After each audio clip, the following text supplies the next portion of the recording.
자, 목요일마다 증시를 조금 다른 관점에서 바라보면서 투자 전략을 세워보는 시간이죠. 마켓포인트, 이성수의 마켓포인트. 오늘도 유니인베스트먼트 이성수 대표와 함께 이야기 나눠보겠습니다. 어서 오세요. 안녕하세요. 네, 안녕하세요. 자, 오늘 할 이야기를 보니까 제목을 회전율이 높아진 국내 증시, 과연 그 의미는 무엇인가? 라는 제목을 꼽아주셨는데 사실 이 제목만 보고도 무슨 얘기를 하려고 하시는지 잘 모르겠어요. 오늘 어떤 내용이에요? 예, 요즘 이제 개인 투자자분들이 정말 매매가 늘어나면서 네. 거래 대금도 폭증했고요. 그와 더불어서 이제 매매 회전율도 증가했습니다. 이러한 부분은 이제 자료를 분석하다 보니까 이게 단기 투자 성향이 매우 강해지셨거든요. 그런데 이 원래 저희가 이번 강세장, 그러니까 개인들의 강세장, 동학 개매 운동을 얘기를 하면서 장기적인 성향이라는 이야기를 많이 했었잖아요. 지금까지. 예전에 비해서는 장기적인 성향이 맞긴 했는데 네. 최근 들어서 이제 매매 회전율이 급격하게 높아진 부분이 있습니다. 특히 이제 이번 여름장을 지나면서 그 모습이 관찰이 됐는데요.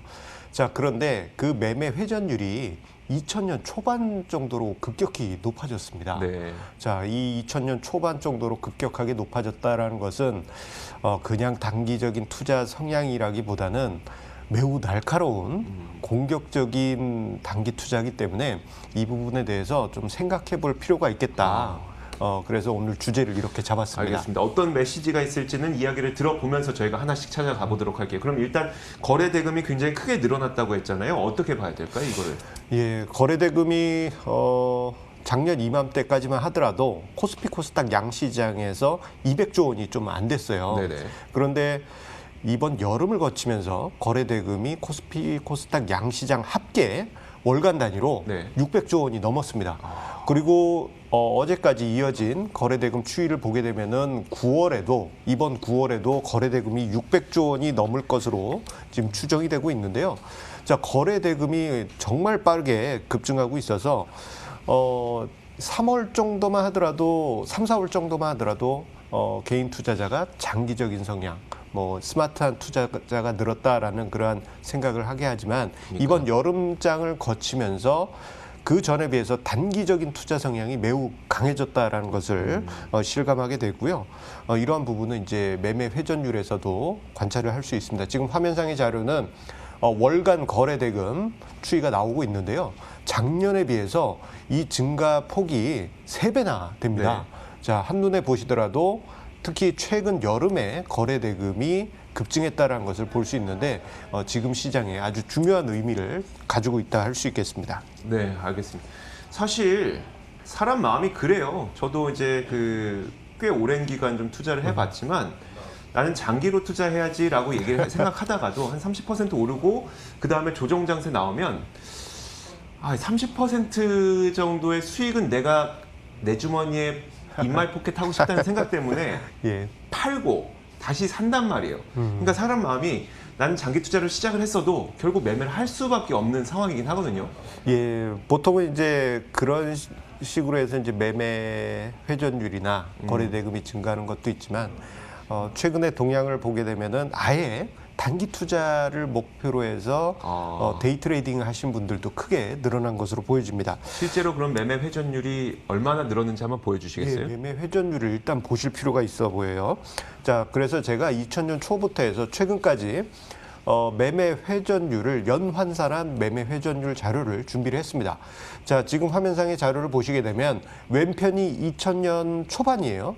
자, 한눈에 보시더라도 그때 당시 매매 회전율, 연환산 매매 회전율이 4배 내지 5배 수준이었다가 그 이후에는 매매 회전율이 쭉 감소하게 됩니다. 네네. 그러면서 2010년대는 이 매매 회전율이 1회전이 채 안 되는 시기도 있었어요.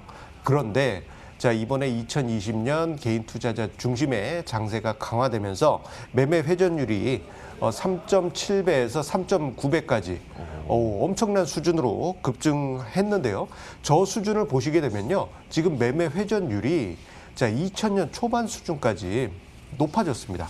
자, 2000년 초반 수준까지 높아졌다라는 저 통계를 보고 지금 시장 분위기가 과거 2000년 초반 때의 개인 투자자의 모습들이 지금 나타나고 있는 게 아닌가 그런 생각이 들었습니다. 회전율이 2000년대 초반과 비슷하다는 것을 사실 다양하게 해석할 수 있을 것 같았어요. 그 당시로 우리는 닷컴 버블로 떠올리고 있으니까 이거 어떻게 해석해야 될까요? 2000년 초반 수준은 이제 제가 경험을 했기 때문에 네네. 라떼는 말이야. 예, 그렇게 이제 또 이야기를 드릴 것 같아요. 네. 자, 그때 이제 매매 회전율이 4배 내지 5배 정도로 정말 강한 회전율이 있었는데 그때는 또 개인 투자자분들이 미수 거래를 일반적으로 쓰셨기 때문에 이 매매 회전율이 엄청났습니다. 자, 그리고 그때 당시 재밌던 점 중에 하나는 99년, 2000년 당시 HTS가 급격히 보급이 됐어요. 아, 네. 그러면서 이제 개인 투자자분들이 그 전까지만 해도 증권사에 찾아가서 전표에다가 주문 넣고 했다가 네. 집에서 HTS로 주문을 넣을 수 있다 보니까 신기한 마음에라도 네네. 이제 매매가 급격하게 늘어난 부분이 있습니다. 자, 그런데 조금 전에 언급드릴 때 그때 당시는 이제 미수 거래가 많았다라고 네. 말씀드렸잖아요. 제도적으로 좀 편했던 부분이 있고 그런데 지금 같은 경우에는 미수 거래가 예전에 비해서는 좀 불편한 부분이 많아졌습니다.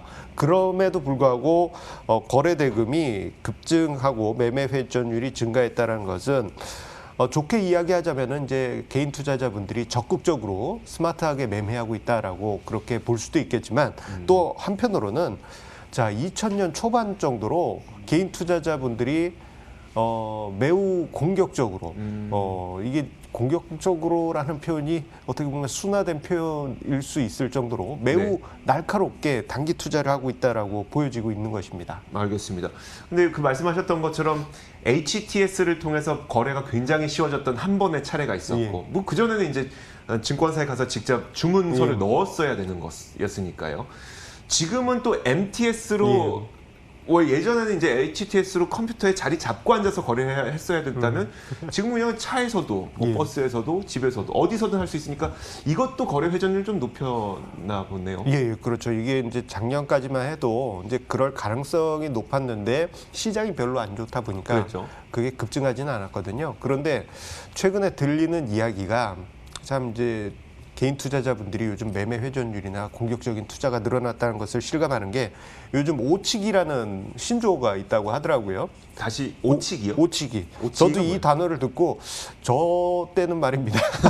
틱뛰기란 말은 있었어요. 틱틱이. 예, 아, 호가 네. 원틱을 이제 수익 내는 그런 네네. 전략은 있었는데 이 오치기라는 것은 이제 하루에 5%다. 네. 그냥 나는 5만 원 벌면 땡큐다 하면서 이제 아, 매도하는 그런 네네. 전략이라고 합니다. 그런데 또 이제 직장인분들하고 이야기하면 요즘 직장인분들이 출근해서 9시 땡 치면은 화장실로 간대요.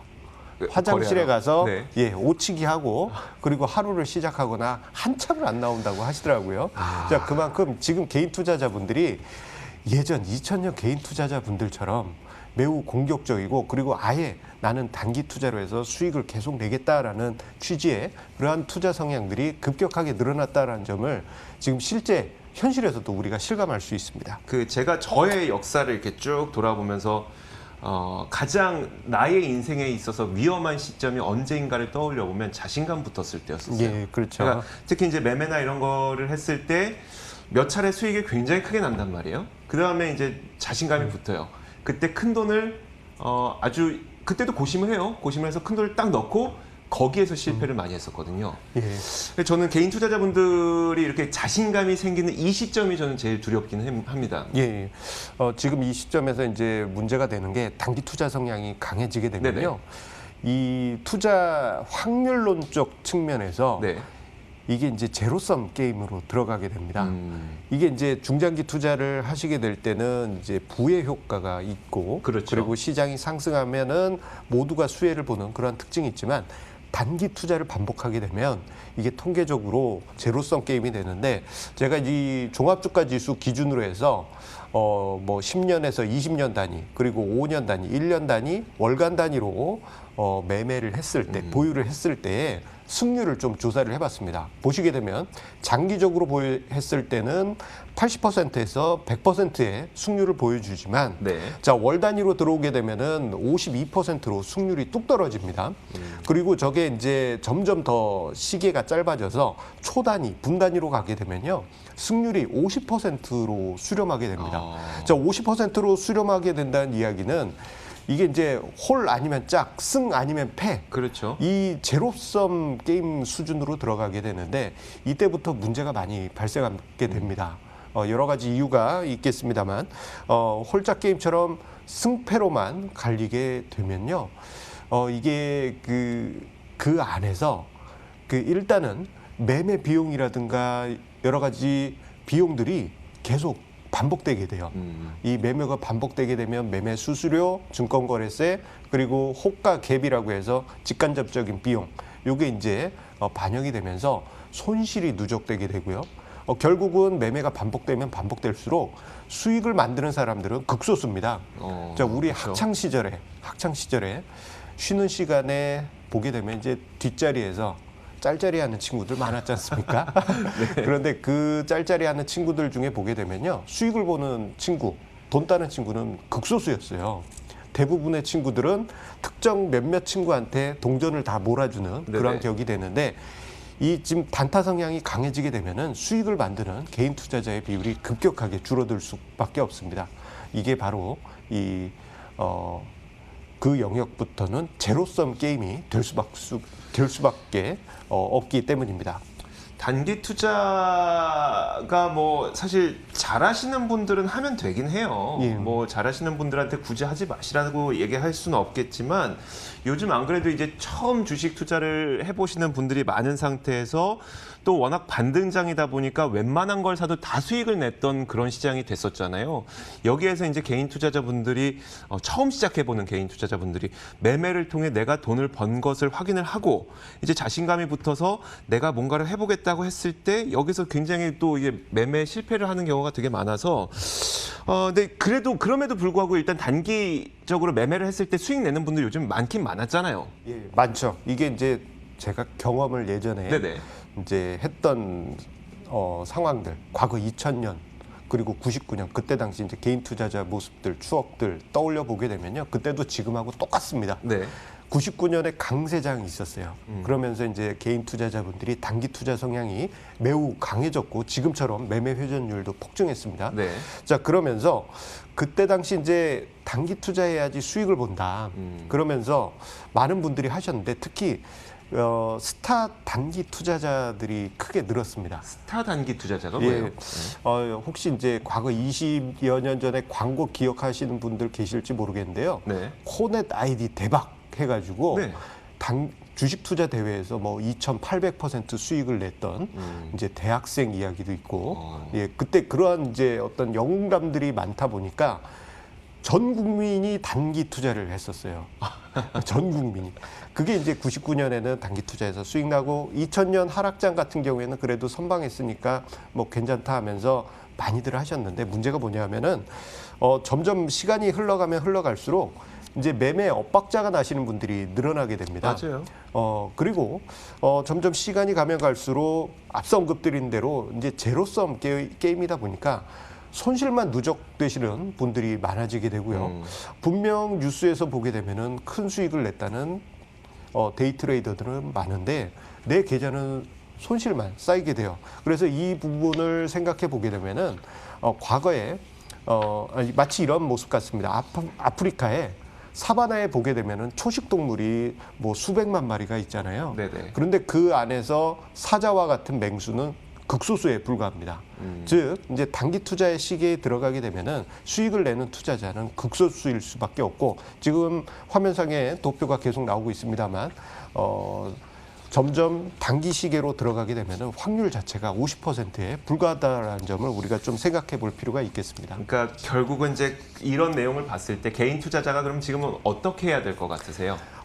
요즘 이제 단기 투자하신 분들 많잖아요. 네. 그런데 생각을 한번 지금 정도에는 해보실 필요가 있는 게 내가 단기 투자를 하는데 뭔가 안 맞아요. 그리고 내가 직장인이어서 내가 수익을 못 내는 것 같다. 혹은 내가 큰 손이 아니어서 수익을 못 내는 것 같다. 혹은 작전 세력이 나를 장난치는 것 같다. 네네. 이런 생각이 드시면요. 단기 투자 하지 말으셔야 될 뿐입니다. 맞아요. 네. 당장에라도 중장기적인 전략을 좀 고심할 필요가 있겠습니다.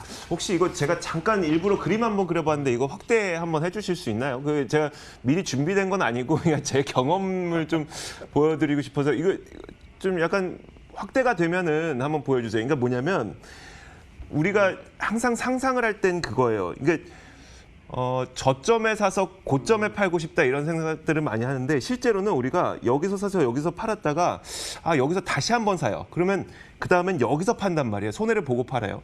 그리고 좀 버티고 있다가 올라가니까 여기서 사서 한번 수익은 보는데 또 다시 샀을 때는 또 손해를 봐요. 그러니까 우리가 생각할 때에는 저점에 사서 고점에 팔아야지 하지만 그 타이밍 진짜 못 맞추거든요. 자, 어쨌든 뭐 이런 조언과 함께 유니인베스트먼트 이성수 대표와 함께 이야기 나눠봤습니다. 고맙습니다. 자, 오늘 여기서 마치겠습니다. 시청해주신 여러분 고맙습니다.